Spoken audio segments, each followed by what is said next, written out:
Hello everyone, welcome to Court with Krissy. Time for an update. Mr. Disbarred Pro Se is back, and he is requesting attorney fees. I can't make that up. But it gets even better after that. You're going to have to watch and find out. As always, if you happen to miss the first appearance, the link will be in the video and all others in the description. I hope you like it. Court with Krissy is now in session. All right, we'll go on the record now in Riemann versus Johnston, file number 23-19394. The record should reflect that Mr. Couch is present today by video on behalf of Johnston's. Mr. Riemann's present by Zoom video on his own behalf. This is the date and time set for hearing. Mr. Couch, on your motion in limine regarding trespass damages. I did have a chance to review your motion and the brief. Mr. Riemann, I did get your response and brief. I had a chance to review that as well.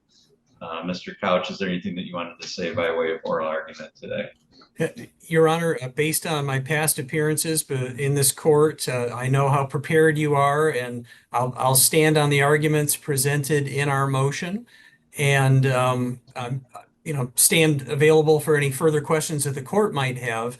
But I think it's a relatively simple, straightforward issue that we set forth in our motion. All right, thank you. Mr. Riemann, anything that you wanted to say today in terms of argument? Just briefly, Your Honor. Thank you and good afternoon.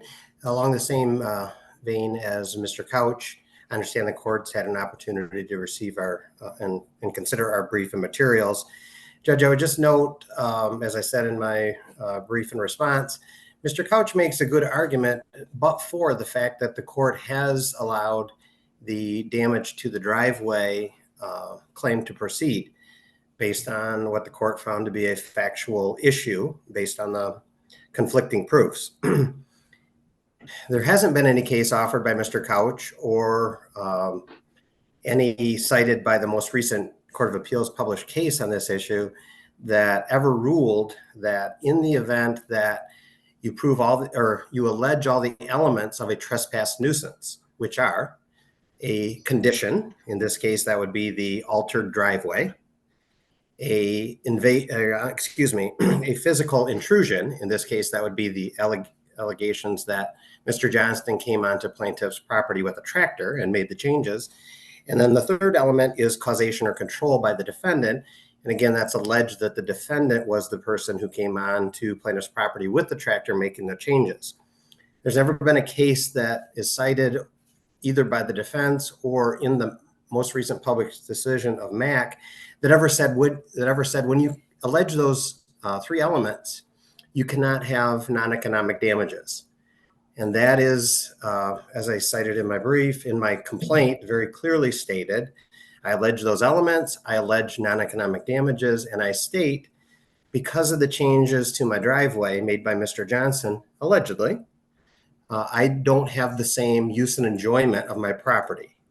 And if we wanted to get into specific facts, there's been discovered evidence in the form of affidavits from witnesses saying that they were not able to enter plaintiff's driveway because of the changes. They would get stuck at the top.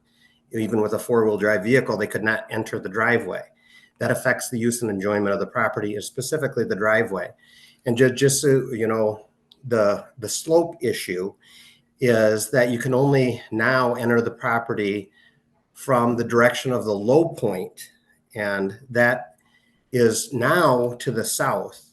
When Mr. Johnson made the changes, you could only enter from the north, and that's a direction that plaintiff doesn't come from, and that it caused significant problems. So the elements of trespass nuisance were alleged. The cases are clear that non-economic damages are allowed for loss or diminution of enjoyment of the property are allowed for those cases, and we'd ask the court on that basis to deny the defendant's motion.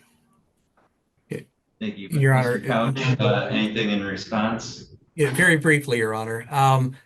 As we argued in our motion, the plaintiff's nuisance claims have all been dismissed.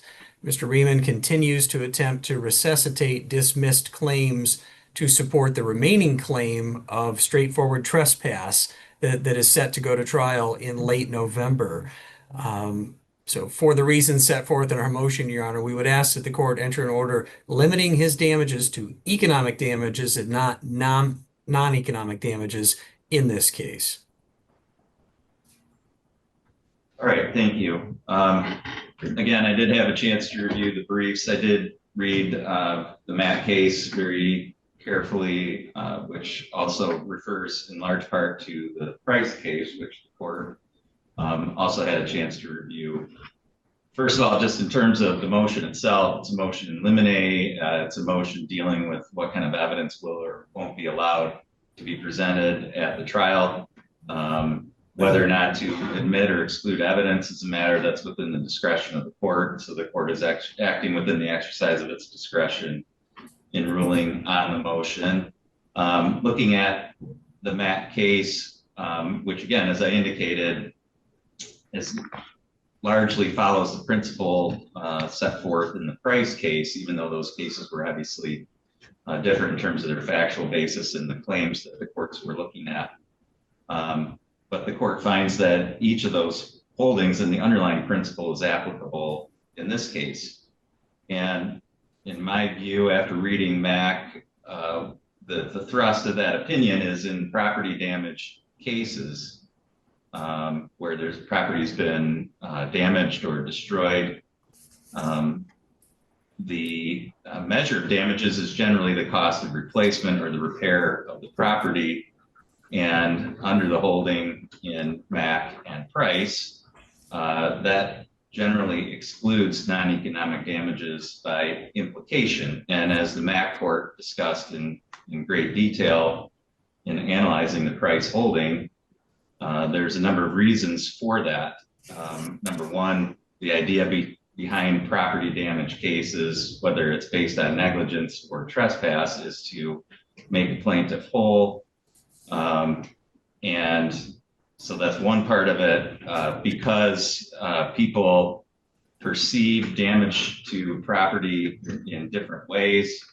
The stress or emotional harm that may be experienced by one plaintiff could be completely different than the other, than that experienced by a different plaintiff. And where the injury or the damage is similar, by excluding non-economic damages, courts can bring about similar results as opposed to wildly different results based on the subjective feelings of each individual plaintiff with regard to damage to property. So excluding non-economic damages results in more consistent verdicts for similar types of injuries. As the Mack court also indicated, because that case involved a business, it can provide some continuity and some expectation on the part of business owners in that case, but I think in this case it would apply to adjoining property owners as to the scope of liability and a reasonable level of certainty as to the scope of liability when there is an intrusion, and that relatively minor intrusion can't result in excessively high verdicts based on the subjective effect of the intrusion on the plaintiff. And as the court indicated, economic damages are much more readily ascertainable. They're much more easily quantifiable. And in terms of making a plaintiff whole for an intrusion, it's more appropriate than a non-economic damages. And even though the Price case was one that involved negligence, in the Mack case it involved a trespass, and the Mack court held that that principle announced in Price applies to trespass cases because, again, the goal is the same: to make a plaintiff whole for damages to property that are caused by a trespass. And so in that case, Mack found that non-economic damages were not appropriate because the claim was one for trespass. The court did, and Mr. Riemann did raise this in his brief, the court did acknowledge that there is some divergence in terms of the specific claims that are pled, and that there have been holdings that trespass nuisance claims can be the basis of non-economic damages.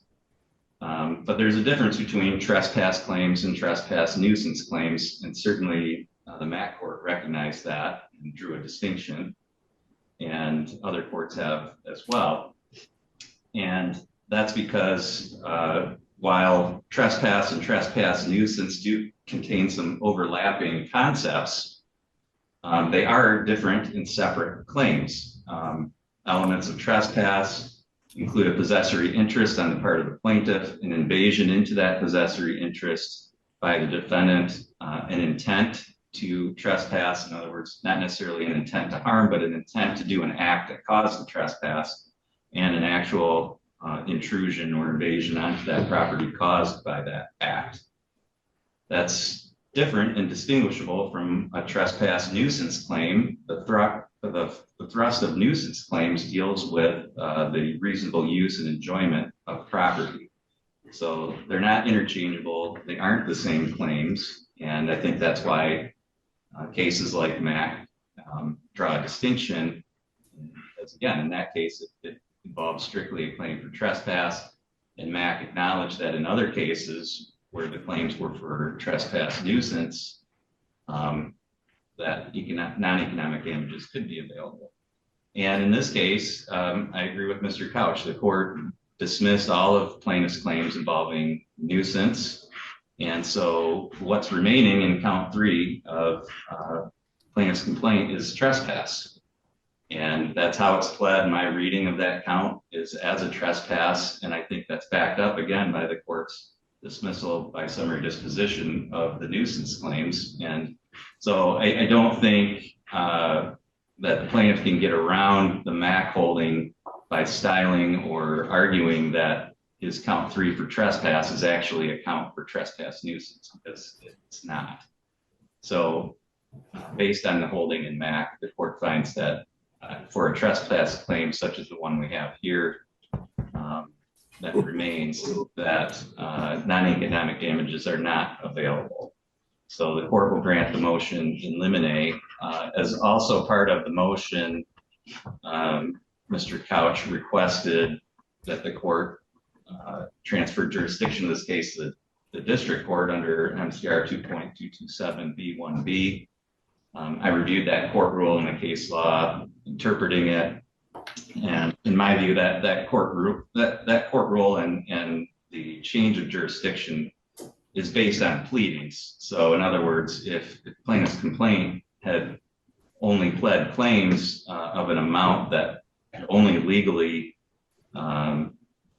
be within the jurisdictional limit of the district court, then I think transfer would be appropriate. But in this case, it's not what happened. The plaintiff pled claims that were within the jurisdiction of the circuit court because some of those claims, some aspects of those claims were dismissed on summary disposition. It certainly could bring it within the jurisdiction of the district court, but that's not a reason later on to change or transfer venue or jurisdiction to the district court.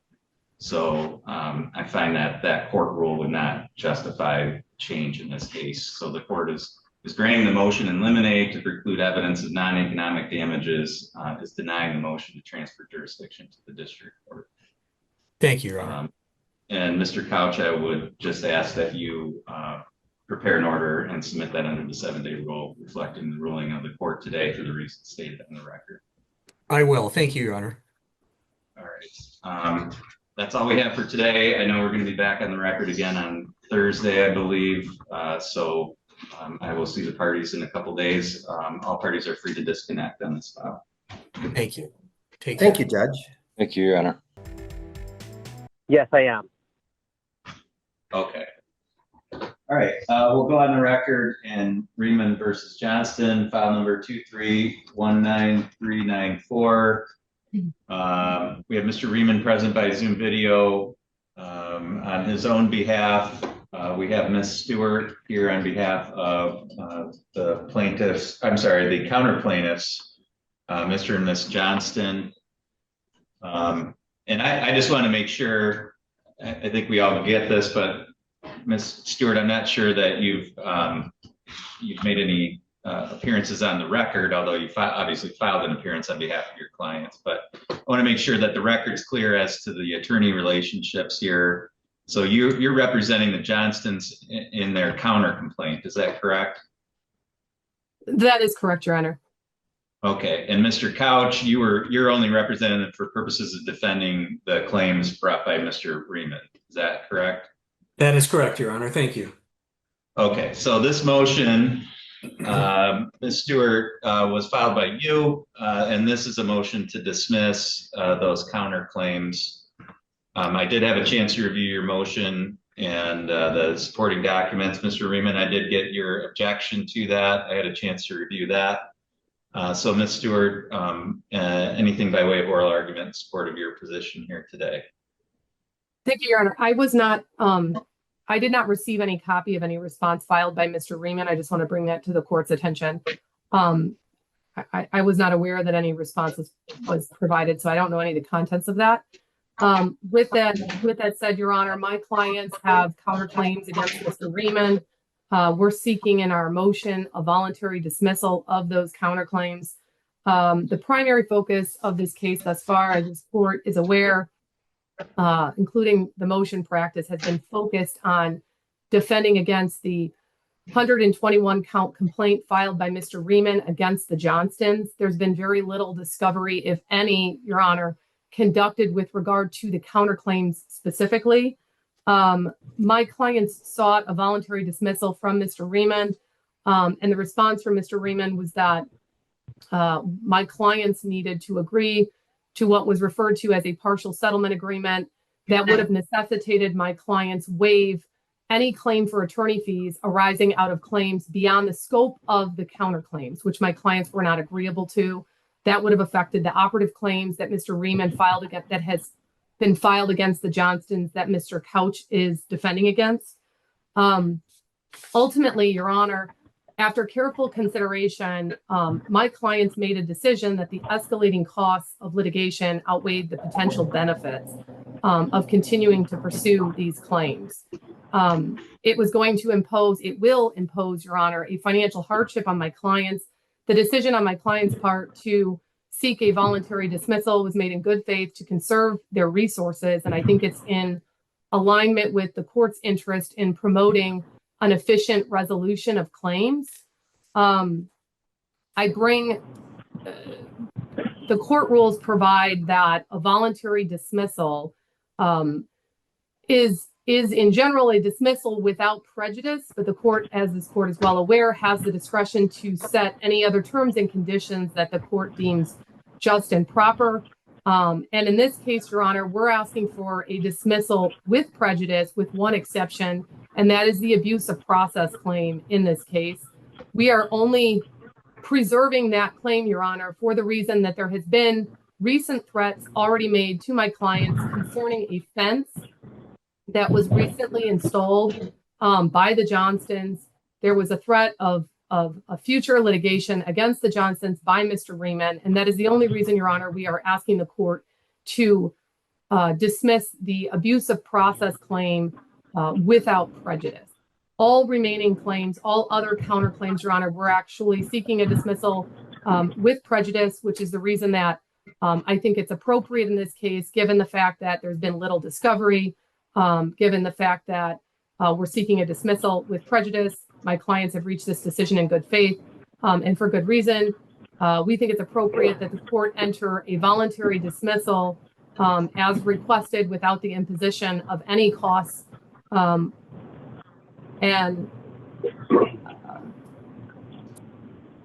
I think that's all I have, Your Honor. All right, thank you. Mr. Riemann, your response? Yes, Your Honor, thank you. I'm sorry, I thought I lost you, and I must say that I'm having some logistical technical issues, so if I lose you, please bear with me.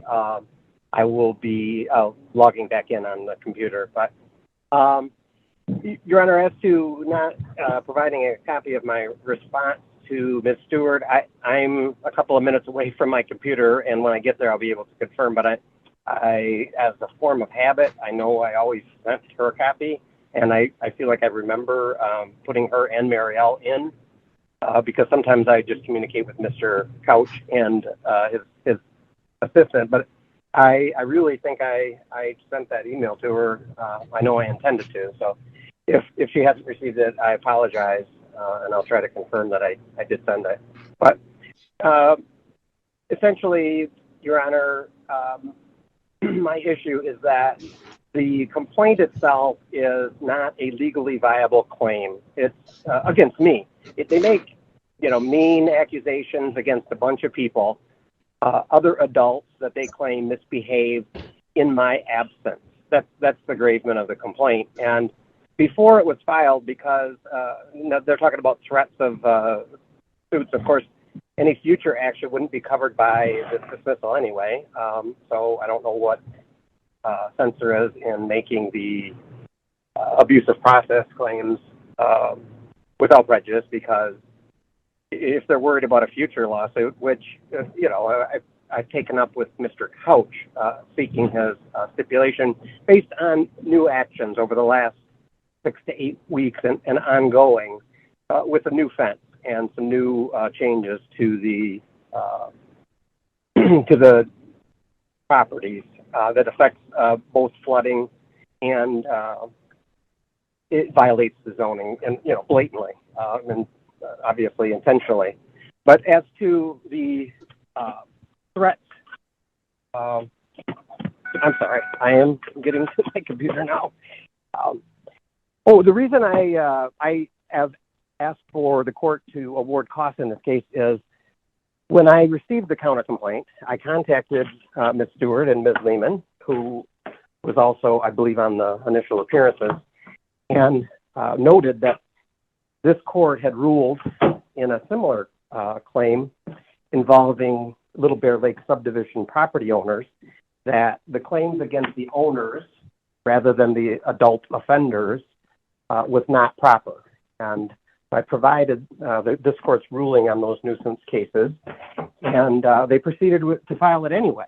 And then in January of 2024, I sent an email to Ms. Stewart and said, hey, I don't know if you got this information. It's not a valid claim. Please dismiss so that we don't incur costs. That was ignored. And then throughout this process, Judge, I tried to do discovery on this. I noticed her properly for her clients to appear at depositions 4 times. They never appeared. They never objected. They never tried to cancel the notice or take offense to it. They just chose not to appear. So on all those occasions, I prepared with counsel the questions to defend against the counterclaim, and they just didn't appear. At my deposition, the same. I prepared with counsel to respond to questions that I expected would be asked of me on the counter complaint, and Ms. Stewart didn't even show up. So probably 6 or 7 times I've sent an email before I was having legal consultations on the counterclaim and asked Ms. Stewart to dismiss the case. On each occasion, I was ignored. More recently, we did have discussions. She's not referencing our most recent discussion when she just spoke with you, but a discussion we had before the June hearing on summary disposition. And at that time, I said, fine, but I don't want you coming back claiming attorney fees that I owe your attorney fees or costs. So that settlement agreement that she's speaking of was simply, I asked for a statement that each party will be responsible for their own costs and attorney fees. That was a no-go with her. So we didn't have any more discussions until after the hearing, and I think I attached Ms. Stewart's email to me on that occasion, and she said, fine, we're not dismissing. That's the last I've heard. And now she files a motion. Even the court rule says she's supposed to seek concurrence in the relief sought, which she didn't do. But it's been a very big inconvenience. I've incurred thousands of dollars. Even they're saying that they can no longer afford to go forward because of what they're spending on attorney fees. And Ms. Stewart just acknowledged she hasn't really even done anything. So I've had to prepare to defend. It's just been a farce and a game right from the start. It's not a legitimate lawsuit against me. And so they should be responsible, at least for part of my attorney fees and costs. And I would ask the court to enter an order of costs and attorney fees in the amount of $1,500, approximately half of my out-of-pocket. All right, Mr. Riemann, you've never had an attorney making appearance on your behalf. So how can I award you attorney?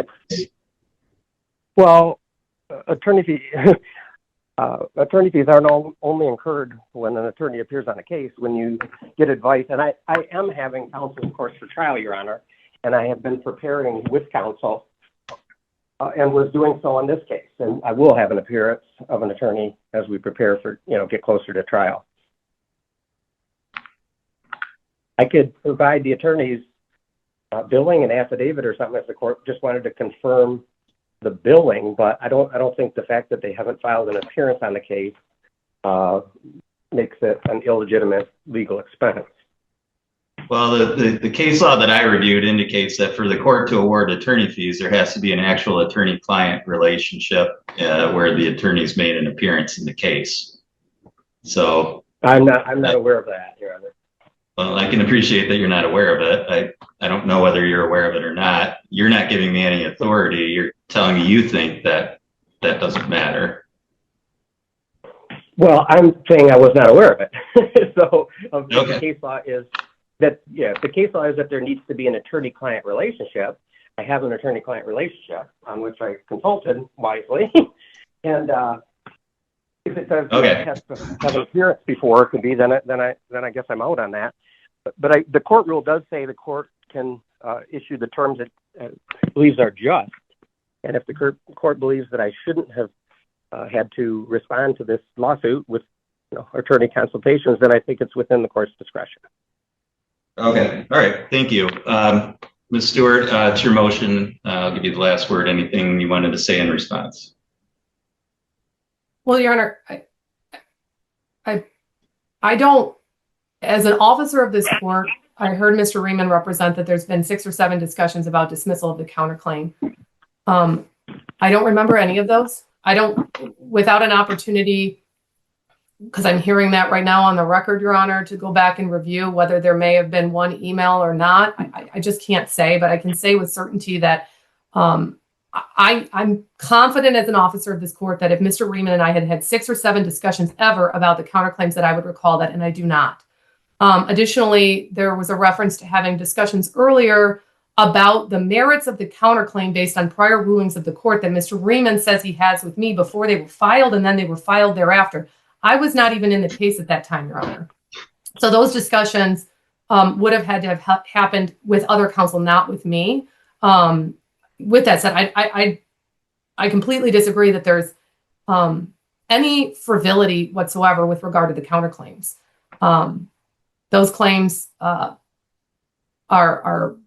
I believe, as counsel would have been meritorious claims, Your Honor, but ultimately there's a financial hardship here that would, to pursue these cases through trial, would cost my clients so much money. And that's the reason why we're seeking a dismissal with prejudice. Or I'm sorry, without prejudice only as to the abuse of process claim, Your Honor. All right. Okay. Thank you. I did review the Court Rule 2.504 governing dismissals. I think both sides have accurately cited the court rule and the basis in this case, which is the court can grant dismissal on terms which the court deems to be just and proper. Generally, unless the order provides otherwise, those dismissals are without prejudice. In this case, I don't find whether the merits of the counterclaim really have anything to do with it. I mean, of course, the counterclaimants, the Johnsons, are going to take the position that there is merit to it. And of course, Mr. Riemann, I would expect, would take the position he's taking, which is that they don't have merit. The court's never made any determinations one way or the other because the counterclaims certainly haven't been litigated by the counter plaintiffs in this case. They haven't brought any motions that Mr. Riemann's been required to defend regarding the counterclaims. And Mr. Riemann hasn't taken any actions. He hasn't brought any motions to dismiss the counterclaims. Mr. Riemann's statements that Ms. Stewart did not appear for depositions reinforces the notion that there hasn't been really any litigation of the counterclaims, and that, as I think both parties would have to acknowledge, the litigation so far has all dealt with Mr. Rieman's claims against the Johnstons. So the court finds that there hasn't really been anything that would cause, really up till now, either side to incur costs or fees with regard to the counterclaim. I don't think Mr. Riemann has any basis as a pro per party here to seek attorney fees when he hasn't had an attorney make any appearances on his behalf. And I'm not aware of any case law or authority otherwise that would allow the court to award attorney fees to a pro per litigant. So I don't find that any attorney fees would be appropriate either in this case. And again, the court finds that, you know, there could be any number of reasons why a plaintiff or counter plaintiff would want to dismiss claims. It doesn't necessarily mean that it doesn't have merit. They could have a perfectly reasonable decision as a strategic decision in consultation with counsel that, given the potential expenditures, that even if they win, the possible relief wouldn't outweigh the expense of going through the litigation. So again, I don't find that the merits one way or the other have much to do with the court's decision on a motion for dismissal. So for those reasons, the court will grant the motion. The court does not find a basis to award costs or attorney fees in this case, and the court will grant the dismissal as requested by Ms. Stewart with prejudice, with the exception of the abuse of process claim. Ms. Stewart, I'll ask that you prepare an order reflecting the ruling of the court and submit that under the 7-day rule. And Yes, Your Honor. that is all for this hearing today, and all parties are free to disconnect at this time. Your Honor, Judge, could I just confirm about providing notice of this hearing to counsel? I have found it. And, okay, sure. I just, thank you, Judge. I didn't want to interrupt either, but I just wanted to make sure I make a record of this. On Friday, August 29th at 4:55, I sent the court's judge's copy to Ms. O'Rourke, her email, and on that tagged was Mr. Couch and his assistant, as well as Mariel Lehman and Ms. Stewart. And I've used the same email address that I corresponded with her recently for that. And that would be the same email address that the attached exhibit was communicated with. And all those other, I said approximately 5 or 6, there were email conversations with Ms. Stewart that she didn't reply to. Maybe for some reason my emails are going to her junk. I know we've had some communication through email. Okay, thank you for making that record, and all parties are free to disconnect at this time. That also concludes the court's afternoon docket. The court will be in recess until 9 a.m. tomorrow. Thank you, Your Honor. Thank you, Your Honor.